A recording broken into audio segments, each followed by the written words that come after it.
रात अपने पूरे सन्नाटे के साथ जंगल पर उतर चुकी थी। दूर दूर तक फैले पेड़, ठंडी हवा की सरसराहट और बीच बीच में जलती हुई स्ट्रीट लाइटें। ऐसा लगता है मानो अंधेरा और रोशनी मिलकर किसी शांत कहानी का मंच तैयार कर रहे हों। तभी इसी जंगल के एक खुले हिस्से में दो दोस्त दिखाई देते हैं, एक काला और एक भूरा। न उन्हें किसी दौलत की तलाश है, न किसी मंजिल की। वे बस इस पल को जी रहे हैं। कभी एक दूसरे के पीछे दौड़ते हैं, कभी मिट्टी में लौटते हैं और कभी बिना किसी वजह के खेलते हुए खुश हो जाते हैं।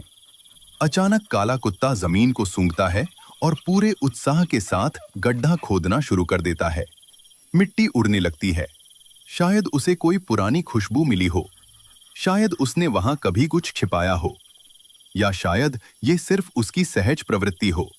कारण जो भी हो, उसके चेहरे की खुशी किसी छोटे बच्चे जैसी है। उसका भूरा साथी उसके पास बैठा बड़ी उत्सुकता से ये सब देख रहा है। उनके बीच कोई शब्द नहीं है, लेकिन भरोसा साफ दिखाई देता है। कुछ ही पलों में जंगल के रास्ते से तीन और आवारा दोस्त वहां पहुंच जाते हैं।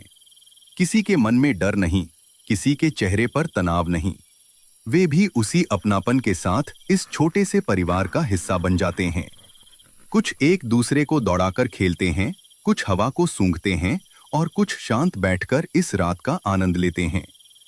थोड़ी देर बाद तीन और साथी वहां आ जाते हैं।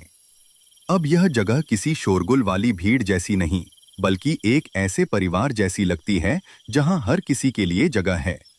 यहां न कोई अमीर है, न गरीब, न कोई मालिक है, न कोई नौकर।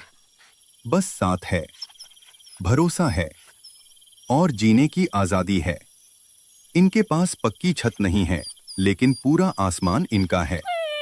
इनके पास बैंक बैलेंस नहीं है, लेकिन हर सुबह एक नई उम्मीद लेकर आती है। इनके पास महंगे खिलौने नहीं हैं, लेकिन मिट्टी का एक गड्ढा भी इनके लिए खुशी का कारण बन जाता है।